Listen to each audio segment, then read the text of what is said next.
My name is Maria Clayton, and I am a senior manager at M&P. I am delighted to have the opportunity to address you for a few moments prior to today's webinar. M&P is a leading national accounting, tax, and business consulting firm. We proudly serve the responsive needs of our clients in the public, private, and non-for-profit sectors, and we are committed to helping our clients, teammates, and community adapt to evolving landscape. We are proud to support organizations like the Chamber of Commerce and a partnership that aligns with business spirit and amplifies our values of leadership, excellence, commitment to enhancing our communities of where we work and live. Thank you for taking part in this session, and I look forward to connecting with you at a future Chamber event.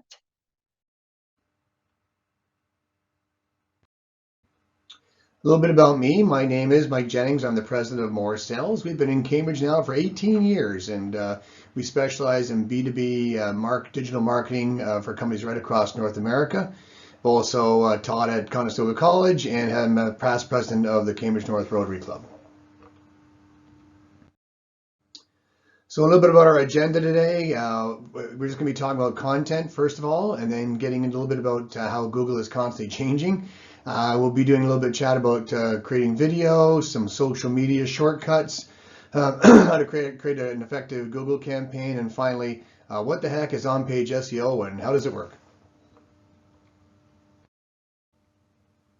So first, a little bit about content. Probably heard this expression before, content is king, and Bill Gates actually coined that phrase way back in the 90s. And it still is true today. I mean, Google is notoriously quiet about exactly how they rank your website, but we know as marketers it's really important to be adding quality content to your site, no matter what their algorithms are, because it's always a great way to keep your site ranking high. One of the things that we also like to talk about is that consumption of online content doubles every year. This latest stat was from 2020, but is constantly increasing in consumption, and that's only going up, not down. In fact, what we found is that one of the most effective ways for readers to get leads is with companies that have blog content, and over 60% more of their leads come from that content than just brand alone. One of the biggest misconceptions is that content just talks about writing, and that's not true. Of course, content can be video, pictures, infographics, all kinds of stuff. Okay. So more content improves your positioning with search engine results pages. So content can include video, social media, podcasts, any type of thing that's written, listened, or interacted with. It's always really important that you have content that has likable assets or linkable assets that we're always trying to build out that content for. So that's how you get things to go viral. So anything that you have content for that can always have links to it that it can go back and forth to other websites, and we'll talk a little bit about backlinking in a few minutes.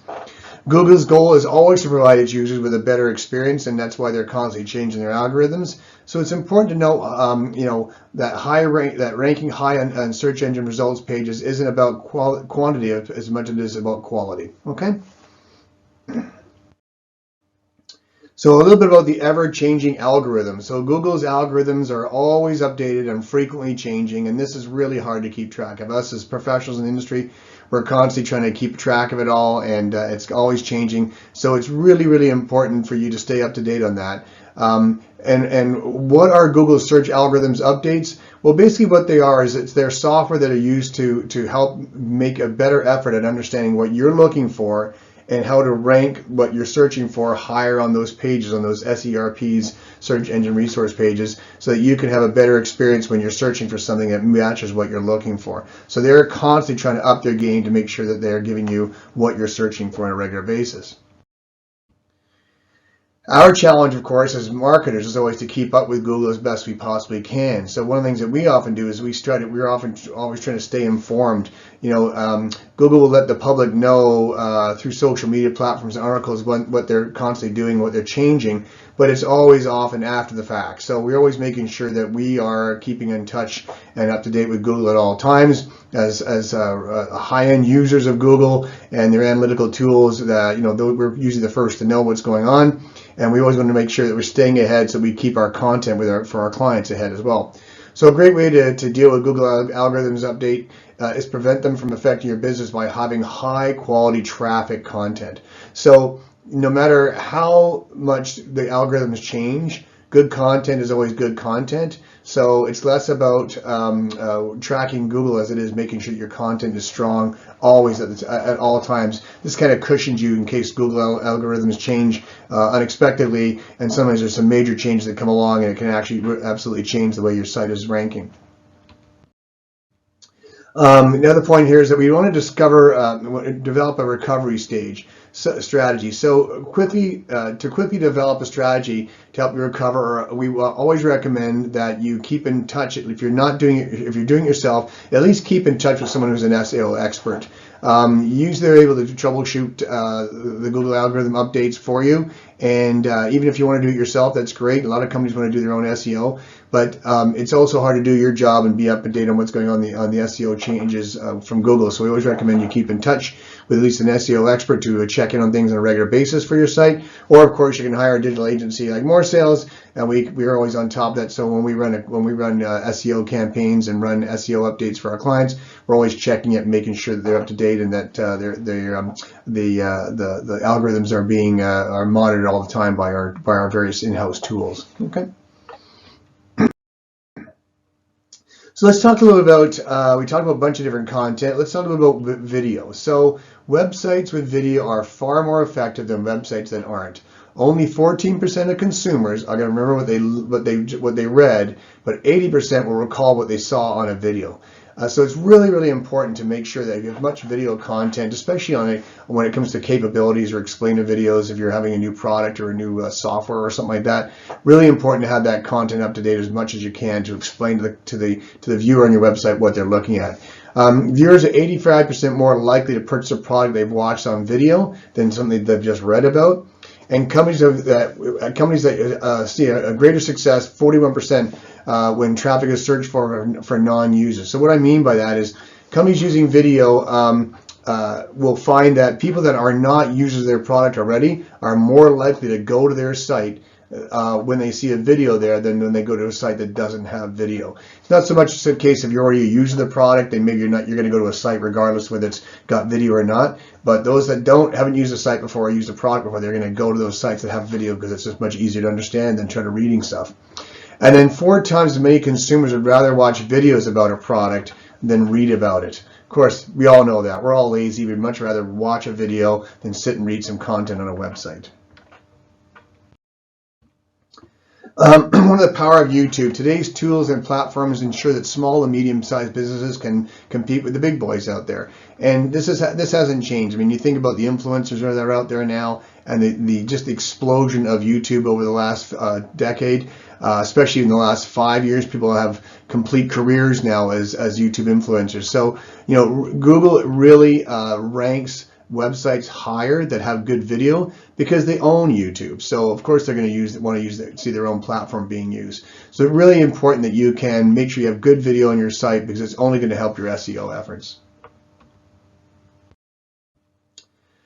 So one of the things I always like to talk about when we're talking about social media, I'm just going to segue over to social media now, is just having quick ways to shortcut things and to save you time and money. A lot of people I get a lot of customers coming to me, hey, should we be doing more social media? Should we be using social media as one of our major things? If you're a B2B company, social media is important, but it's not the end all and be all. The content is far more important than doing social media because social media is only going to post your content anyway. So social media is important, but I find that if you are using social media as your only tool, you're going to find that it comes up rather short if you're doing B2B marketing. If you're a B2C company like consumer products, a restaurant or selling in retail, absolutely social media is one of the main tools you're going to use to get your word out there and to drive a following and get viral attention. But when you're B2B, not that many people are looking at a Facebook page or a Twitter or an X post than they are potentially even looking at your LinkedIn than they are looking at your website content. They want to learn about your product, learn about the company. So there are numerous benefits to social media that we still like, and identifying which tasks are appropriate for shortcuts, implementing them to help productivity, and saving you time. So I'm going to talk to you a little bit now about shortcuts just to save you time if you're doing social media. Again, we do it for our customers, but I really like to see that social media is not used as your first and primary way, but one of the ways of supporting your content. So one of the things we like to talk about is social media is using the tools to help you control it and manage it. So there's sort of three levels of using social media tools. So for example, there are the high-end tools such as HubSpot and Marketing Cloud and other platforms that are called marketing automation platforms. And these platforms are typically used for medium to larger enterprises that they'll sit in the background of your website, and you can manage all of your marketing activities from these platforms. And they're great. They work really well. But if you're a smaller company, 1, 5, 10 people, you can just use something like Hootsuite or Buffer, and these are sites that take all your social media activities, put them into one platform, so you just post it once and they disseminate out onto the various different platforms. Of course, if you're using a CRM, most of those CRM platforms nowadays have a social media component to them. So for example, you might have Salesforce or Constant Contact CRM. All those platforms are connected to social media, and you can post your social media from within those platforms. The other big tip that we really stress with content development and with your social media strategy is having a content calendar, an editorial calendar. Just like in the old days, like if you had a newspaper or a magazine, there was always an editorial calendar. And we always want to make sure that we are planning about 3 months out for most of your content. Sure, there's going to be things that come up along the way, but we always want to make sure that that content is fresh, and we plan it out about 3 months in advance, because we don't want to be doing it off on ad hoc and running around, scrambling around getting stuff approved. We like to get it going as soon as possible, get it built so that it's already ready to post and can be scheduled. It also allows you to build a library of images, and allows you to get content and ready for trade shows or special events you might have coming up, and then you're not getting caught off guard at the last minute. Of course, some things come along, short notice, an announcement or something that might come along. This allows you to kind of insert that in there without missing your regular flow of content you've had going all the time. One of the most important things, though, of course, is share content from other sources in your social media feeds. So if you're building brand awareness, there are chances are that your user-generated content, it's your UGC, you'll want to share that. So we want to make sure that that you are sharing your content with other people. And you'll find that your audiences will follow and find that your business is even thriving more when you're sharing content with other people and they're sharing with you. It's a way of getting your content to go viral and getting your word out there quicker than just relying on your own internal network. So we often recommend that you make sure that you're having your audience share the content, that you share content with other colleagues, customers, and then get them to share it back with you in that kind of reciprocation approach. Think about the last time you guys had a holiday or went to a restaurant. The information that you were looking for in that restaurant was much more, in your mind, trustworthy from a user than it would be from the restaurant itself. So that's what I mean by sharing content. When a user is sharing that content or rating it or giving you a Google ranking or whatever, you'll find that people will trust that information far more than they will the information you're putting out yourself. So always really important to share that content and make sure that people are sharing it back with you as well. That also gives you good feedback in case if there is something that's in a blind spot and you're not aware of there's a challenge. If they're sharing it back, you can spot that right away and deal with it before it gets out of hand. So now a little bit about effective Google ad campaigns. So the first thing we want to talk about is what is the right kind of Google campaign for your business. So choosing the right type of campaign depends on what your objectives are, okay? So for example, search campaigns, text ads on search results. So as many of you know, people do a Google search for something, and then you're going to get ranked by Google, and you hope to get ranked on the first page, that top 10 listing. But most of that content, a lot of that content is what we call text ads that are focusing at the top of that screen.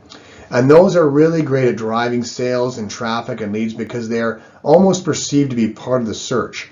It doesn't look like you're advertising as much because it's just simply a text ad. Even though it does say ad up there, most people are used to seeing that.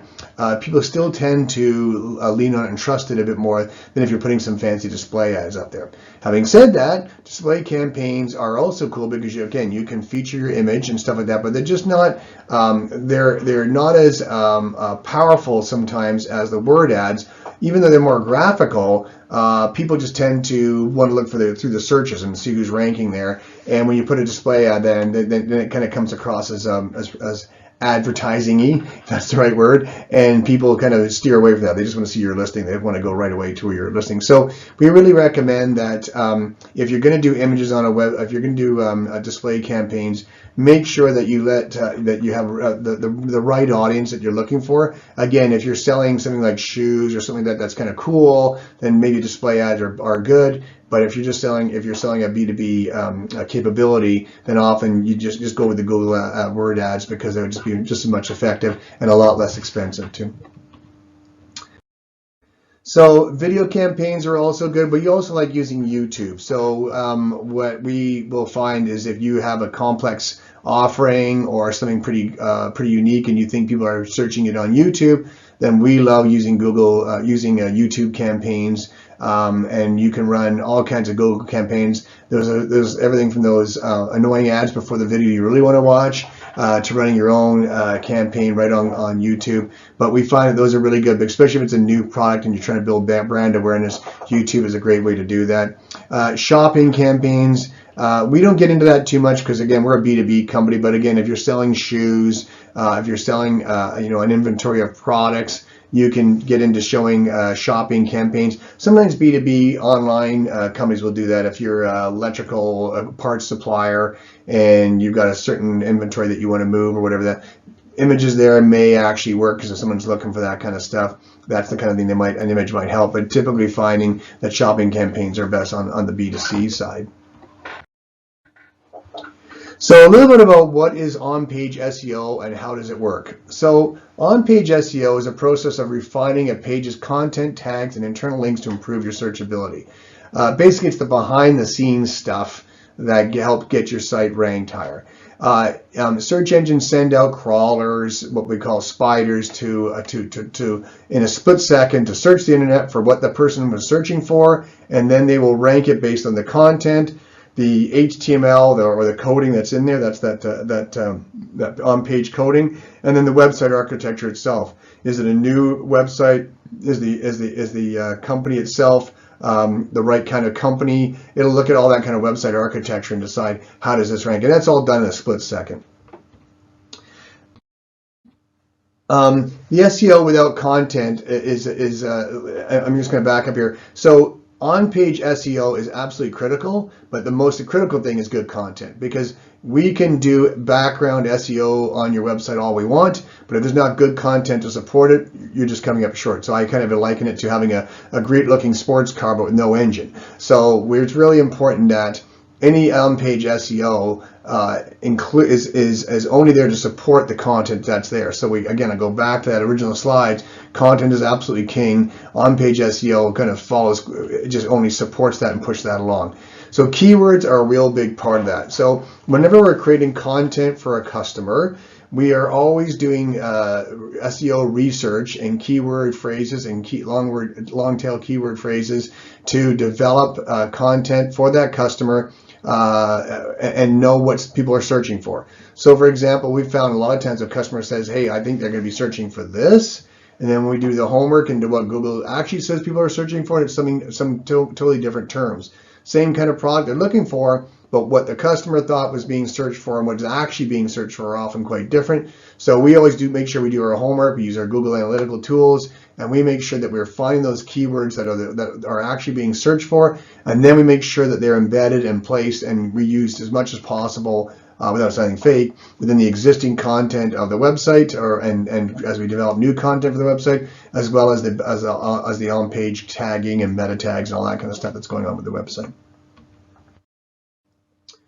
So a little about SEO writing, as I just sort of mentioned. You want to make sure we create sites that both prioritize the search engines but also the human factor. So we have also seen websites that have written so much content based on what they were told from an SEO keyword rich content, that then the content doesn't make sense and just no one knows where to go. So it's really important to balance it out between writing good content that is SEO rich, but also not writing so much that people just don't even want to look at it anymore.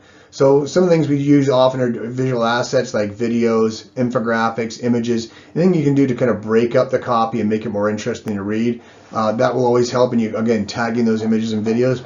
More than 36% of users will do a visual search before they're doing their online shopping. So think about when you do a search, if you're looking at a website, if you're looking at a listing or you're searching through different competitor websites, you're going to lean towards, and remember, the ones that have more visual impact than the ones that are just strictly text and don't have a lot of impact. So we always make sure that we're always doing that. And of course, I mentioned earlier, proper meta tags and descriptions about videos and all that stuff must be included. It just helps your site rank easier. And that's kind of that behind the scenes stuff, that engine that's in the car. So a little bit about hypertexting. We're getting pretty technical here, and I know that depending on some of your levels at where you guys are at, but HTML or coded text on your website, this just basically is helping the browser or the search engine find you and rank you efficiently and quickly. So it's kind of a behind the scene thing. So we'll talk about title tags, keeping them descriptive. Like, for example, I'll give you a perfect example. If you have an image on your website, what is that image actually called? Is it just called JPEG number 2 or product image number 4? That's not really helping you in your SEO. But if it's a picture of a flange part and best used for such and such, all that kind of tagging, all that kind of information is really important to put in the background on your images, so that it's just simply helping you compound that ranking. So this is what we talk about meta tags and proper title tagging. Okay. So a little bit now about website architecture. Really, really important, and we see this so much, that a website be designed and thought out in a logical and strategic manner. We find that a lot of websites are just they're what what we like to call pretty but not effective. So we have I used to follow Frank Lloyd Wright's form follows function. So we're more about making sure that sites are functioning well, are capturing traffic well, and are working fast. So the first thing we like to talk about is site speed. When someone lands on your website, does it load quickly? Is it easy to scroll through? Does it take time for it to load? If you click from page to page, does it take time for those pages to change? Really, really important that you be able to bounce around a website and navigate through it all very quickly. We have a link up here called pagespeed.web.dev, and these are little speed engines that you can use to check the speed of your website, make sure it's ranking properly.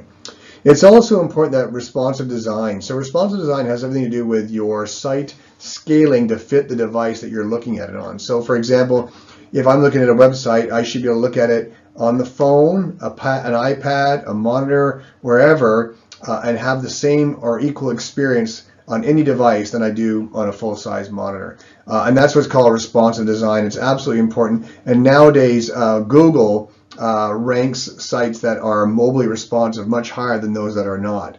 And it'll also consider the device that it's looking at, that's being looked at. It also considers the device that is doing the searching as to how well that site is ranking. So for example, if I'm on a mobile phone and I'm doing a search for something, the sites that are better suited for a mobile phone will rank higher than sites that are not. Likewise, if I'm on a monitor, it's less important because it's a full screen.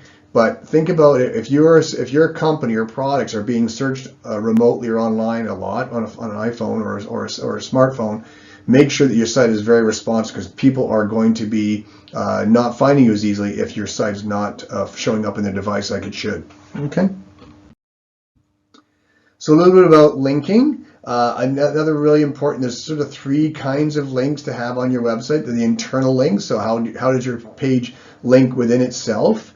Outbound links, which is known as external links. How do you link to other sites that are linking out to? So if you have, for example, if you're a distributor and you have a bunch of products on your website, and you're linking out to the manufacturers of those different products and you're just a distributor, making sure that those links are coming up in a new window, but you've got lots of outbound links. And then inbound links are likewise that those companies that you're talking about are linking back to you. So for example, say on our website or other companies' websites, you might have a link to the Chamber of Commerce, just like they already have a link back to you in their directory. So the more you can do with companies that have an outbound link to and a response link or an inbound link to, the better it really helps in your ranking of your SEO, because Google looks at that as a way of trusting that brand, because you're obviously doing a lot of outbound links and they're linking back to you. So it really ranks you higher. So let's talk about increasing quality traffic to your B2B website. There are many factors to consider. One of these are the top 3 that we are always concerned about. Keeping your website up to date regularly, and I cannot stress that enough. So many clients set it and forget it. Well, I've designed my website 2 years ago, nothing's really changed, I'm just going to leave it like that. Well, the problem with that is that Google is ranking sites based on how new and up to date the information is. So even if nothing much has changed with your company, there's always something that you can be creating content for, products, case studies, testimonials, whatever you can be creating content for. Always be updating your site, because the challenge is if you're not, your competitor is, and you are going to be sliding further down the line. Make sure that it's keyword rich content, as I've been saying all throughout this presentation. Good quality content. Content is king. Keyword rich, SEO keyword rich content. Always be adding it. Don't rely on just online on page meta tagging as your way of making sure that Google is finding you. Please keep adding content to your site at all times. And then the second and third thing, is in making sure that you're running Google Analytics, and of course, latest version is GA4. In the background to track how your site is performing. It's absolutely critical to know how your site is performing. I cannot tell you how many times we have a customer come to us for the first time and say, we want you to help us improve our website and get better traffic. And the first thing we do is we look at their website and they haven't even got Google Analytics hooked up to it. So they have no idea what kind of history they've had, what kind of traffic they've had, where it's been coming from. And we make sure that before we even start working on a client's website, that we hook up Google Analytics and that we're tracking that traffic for at least a month to see what kind of results they're getting, what kind of traffic they're getting, because we don't want to throw the baby out with the bathwater. If your website's working really well, we don't want to change things that are working. We only want to change things and improve things that will help you rank higher. So we always make sure we do that. So it's a free tool. It's not don't get it mixed up with Google Ads. Google Analytics is a tool that embeds into the background of your website and allows you to track everything that's happening and points out all these shortfalls and ways to improve your site traffic. Okay. No, I'm already at my end. So that is basically, I'm right on time. We had 30 minutes. I'm basically at the end of my presentation. If you have questions for me, you can reach out to me directly. And here's my final slide. So I offer a free consultation with anyone that wants to scan the QR code or reach me at any of my contact information there. Just reach out to me. I'd be happy to spend some time with you. No obligation, no cost. Just talk about how to drive better traffic to your site or how to improve your website. And of course, you can also, if you click through to me, you can go to that More Sales website. It's at moresalesUSA.com because it's a separate product that we are promoting in the US. But we also have it available to our Canadian customers as well. And it's about a guide to digital marketing in changing times. So feel free to reach out to us. We'll be happy to send you that guide and happy to have a conversation with you at any time. Thanks again to the Chamber for sponsoring the event, and we look forward to seeing you next month. Bye now.